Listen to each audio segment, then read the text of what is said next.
Hi, ഇന്ന് നമുക്കൊരു hair growth serum അല്ലെങ്കിൽ ഹെയർ ഗ്രോത്ത് വാട്ടർ ഉണ്ടാക്കാൻ നോക്കിയാലോ. അത് വേറൊന്നുമില്ല, നമ്മളിപ്പോൾ ഇടവിട്ട ദിവസങ്ങളിലൊക്കെ ആയിരിക്കില്ലേ മാസ്ക് ഒക്കെ അല്ലെങ്കിൽ എണ്ണയൊക്കെ തേക്കുന്നത്.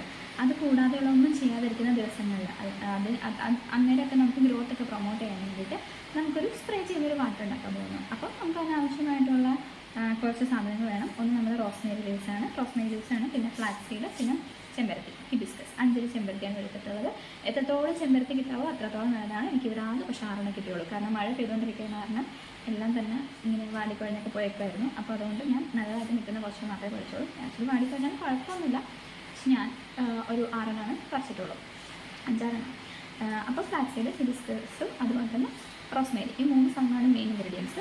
ഇതിനകത്തേക്ക് നമുക്ക് വേണമെങ്കിൽ ചേർക്കാവുന്ന പല സാധനങ്ങളുണ്ട്. ഒന്നെങ്കിൽ കരിഞ്ജീരകം ചേർക്കാം, പിന്നെ ഉലുവ ചേർക്കാം, ഉലുവയുടെ എസൻഷ്യൽ ഓയിൽ ഉണ്ടെങ്കിൽ അതും ചേർക്കാം. അതൊക്കെ പക്ഷേ ഓപ്ഷനാണ്. ഈ 3 കൂടാതെ പിന്നെ നമുക്ക് വേണ്ടത് അത്യാവശ്യത്തിന് വെള്ളം, അതുപോലെ തന്നെ റോസ് വാട്ടറുമാണ്. ഇത്രയും സാധനങ്ങൾ മാത്രമേ നമുക്ക് ചെയ്യാനുള്ളൂ. അതുപോലെ തന്നെ വൈറ്റമിൻ്റെ ക്യാപ്സ്യൂളും ഓപ്ഷനാണ്, വേണമെങ്കിൽ ചേർത്ത് കൊടുക്കാം. അപ്പോൾ നമുക്കതെങ്ങനെ ഉണ്ടാക്കി നോക്കാം. ഞാൻ ഈ ഒരു ബോട്ടിലാണ് നമ്മുടെ സിറം ഒഴിച്ച് വെക്കാനായിട്ട് പോകുന്നത്. അതുകൊണ്ട് തന്നെ ഞാൻ ഈ ബോട്ടിലിന് 2 പ്രാവശ്യം വെള്ളം എടുത്തിട്ടാണ് ഇപ്പോൾ ഒഴിച്ചിട്ടുള്ളത്. Sorry for the sound. അപ്പോൾ 2 പ്രാവശ്യം വെള്ളം എടുത്തിട്ടാണ് ഒഴിച്ചിട്ടുള്ളത്. അതുകൂടാതെ ഞാൻ അതിലേക്ക് ചേർക്കാൻ പോകുന്നത് ഈ ഒരു സ്പൂൺ ഫ്ലാക്സ് സീഡാണ്. ഒരു ജെൽ കൺസിസ്റ്റൻസി വരാൻ വേണ്ടിയിട്ടാണ് ഞാനത് ചേർക്കുന്നത്. കൂടുതൽ ചേർത്താലും കുഴപ്പമില്ല. ഇനി അതിനകത്തേക്ക് നമ്മൾ പറിച്ച് വെച്ചിരിക്കുന്ന ഹിബിസ്കസ് കൂടി ഇടാം. ഇത് ഞാൻ കുറച്ച് നേരമായി പറിച്ചിട്ട് അതുകൊണ്ടാണ് വാടിയിരിക്കുന്നത്. ഇനി അതിനകത്തേക്ക് റോസ്മേരി ലീവ്സ് ഇടാം. 2 സ്പൂൺ റോസ്മേരി ലീവ്സാണ് നമ്മൾ ഇടുന്നത്. അതിനുശേഷം ഇത് നമുക്ക് തിളപ്പിക്കാൻ വയ്ക്കാം. തിളപ്പിച്ച് ഇപ്പം നമ്മൾ ഇതിനകത്ത് നോക്കുകയാണെങ്കിൽ ഞാൻ 2 ബോട്ടിൽ എടുത്തതെന്ന് പറഞ്ഞില്ലേ, അത് ഒരു ബോട്ടിലാവുന്നതാണ് കണക്ക്. അത്ര നേരം വരെ നമുക്ക് തിളപ്പിക്കാം. നമുക്കിവിടെ കളറൊക്കെ ഇളകി നന്നായിട്ട് വന്നിട്ടുണ്ട്. മഴ നന്നായിട്ട് പുറത്ത് പെയ്യുന്നുണ്ട് കേട്ടോ, അതുകൊണ്ടാണ് കേട്ടോ ഒരു ഡിസ്റ്റർബൻസ് സൗണ്ടൊക്കെ ഉള്ളത്. പിന്നെ ഞാൻ നേരത്തെ പറഞ്ഞ പോലെ തന്നെ വേറെ നമുക്ക് ഇൻഗ്രീഡിയൻസ് വേണമെങ്കിൽ ഓപ്ഷനായിട്ട് ഞാൻ ആഡ് ചെയ്യാമെന്ന് പറഞ്ഞില്ലേ, അതായത് കരിഞ്ജീരകം, എള്ള്, കറിവേപ്പില, പേരടല, ആര്യവേപ്പില, അതുപോലത്തെ സാധനങ്ങളൊക്കെ ഈ തിളപ്പിക്കുന്ന നേരത്ത് വേണം കേട്ടോ നമ്മൾ ആഡ് ചെയ്യാനായിട്ട്. ബാക്കി എസെൻഷ്യൽ ഓയിലും അതുപോലെ തന്നെ ഞാനിപ്പോൾ എസെൻഷ്യൽ ഓയിലാണ് ആഡ് ചെയ്യുന്നത്, അതുകൊണ്ടാണ് ഇപ്പോൾ യൂസ് ചെയ്യാത്തത്. എസെൻഷ്യൽ ഓയിൽ, റോസ് വാട്ടർ, അതൊക്കെ നമുക്ക് ഇത് കഴിഞ്ഞിട്ടാണ് ആഡ് ചെയ്യേണ്ടത്, വൈറ്റമിൻ ഇ ഒക്കെ. പിന്നെ ഇതിനകത്തേക്ക് എസെൻഷ്യൽ ഓയിൽ അല്ലാതെ നമ്മൾ ഉലുവ ആഡ് ചെയ്യുവാണെങ്കിൽ നമ്മൾ ഈ തിളപ്പിക്കുന്ന സമയത്ത് 1 സ്പൂൺ ഉലുവയാണ് ആഡ് ചെയ്യേണ്ടത്. നമ്മുടെ സിറം നല്ലപോലെ റെഡി ആയിട്ട് വന്നിട്ടുണ്ട്. നല്ല ജെൽ കൺസിസ്റ്റൻസി ആയിട്ടുണ്ട് കേട്ടോ.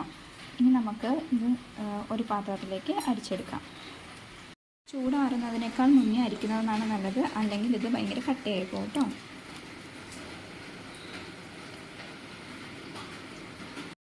അപ്പോൾ നമ്മുടെ സിറം ഇവിടെ റെഡി ആയിട്ടുണ്ട്. ഇനി ഇതിൻ്റെ ഫൈനൽ ടച്ചിലേക്ക് വരാൻ വേണ്ടിയിട്ട് ഞാനിവിടെ ഒരു വൈറ്റമിൻ ഇ ടാബ്ലറ്റ് ആഡ് ചെയ്ത് കൊടുക്കുന്നുണ്ട്.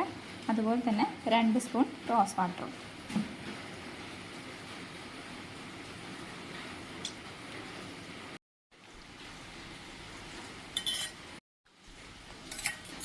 നന്നായിട്ട് മിക്സ് ചെയ്ത് കൊടുക്കാം. ഇതിനകത്തേക്ക് നേരത്തെ നമ്മൾ ഉലുവിട്ടെങ്കിൽ ഇനി എസെൻഷ്യൽ ഓയിൽ ആഡ് ചെയ്യേണ്ട ആവശ്യമില്ല. അല്ല എങ്കിൽ ഒരു 3 ഡ്രോപ്സ് ഓഫ് ഫെനുഗ്രീക്കിൻ്റെ എസെൻഷ്യൽ ഓയിൽ, ഉലുവയുടെ എസെൻഷ്യൽ ഓയിൽ നമുക്കൊരു 3 ഡ്രോപ്സ് ആഡ് ചെയ്ത് കൊടുക്കാം.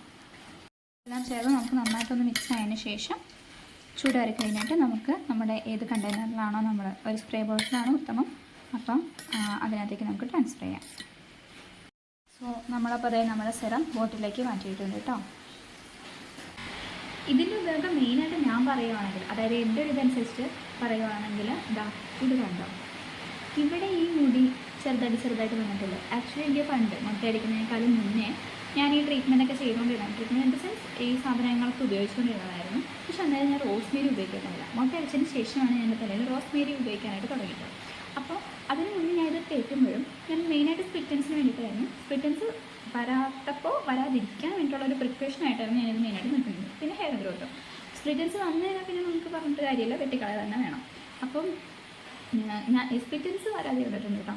അതുകൂടാതെ പക്ഷേ ഗ്രോത്തിന് മെയിനായിട്ട് പ്രൊമോട്ട് ചെയ്തത് റോസ്മേരി ഉപയോഗിച്ചപ്പോഴാണ്.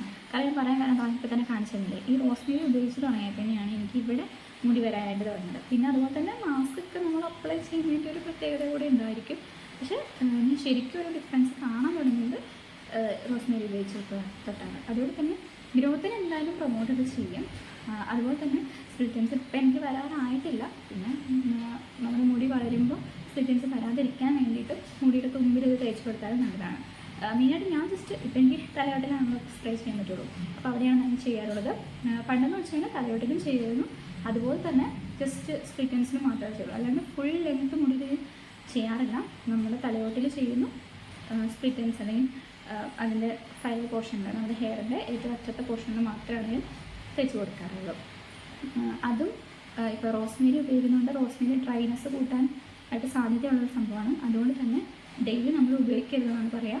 അതുകൊണ്ട് ഈ സിറമാണെങ്കിൽ പോലും ഇപ്പോൾ ഇടവിട്ട ദിവസങ്ങളിലാണല്ലോ യൂസ് ചെയ്യുന്നത്, അന്നേരം നിങ്ങൾ സ്പ്രേ ചെയ്യാറുണ്ട്, ഇടവിട്ട ദിവസങ്ങളാണ് സ്പ്രേ ചെയ്യുന്നുണ്ട്. ഇപ്പം നിങ്ങളാണെങ്കിലും ഈ സിറം അങ്ങനെ ഒരു ദിവസത്തിൽ അല്ലെങ്കിൽ വീക്കിലി ഒരു 3 times എന്നുള്ള രീതിയിൽ മാത്രമേ സ്പ്രേ ചെയ്യാറുള്ളൂ. ഗ്രോ ചെയ്യുമെന്ന് പറഞ്ഞാൽ നമ്മൾ എപ്പോഴെപ്പോഴും സ്പ്രേ ചെയ്യാൻ ചെയ്ത്, കാരണം അത് പിന്നെ ഹെയറിന് ഡാമേജ് സംഭവിക്കാൻ, പിന്നെ ഡ്രൈനെസ് കൂട്ടാനൊക്കെ കാരണമാകും. അപ്പോൾ അതൊക്കെ ഒന്ന് സൂക്ഷിക്കുക. നല്ലൊരു സിറമാണ്, ഞാൻ തന്നെ യൂസ് ചെയ്തിട്ട് റിസൾട്ട് വന്നിട്ടാണ്, നിങ്ങളും യൂസ് ചെയ്യുന്നത്. അപ്പോൾ നമുക്കിനി വീണ്ടും കാണാം. Bye bye.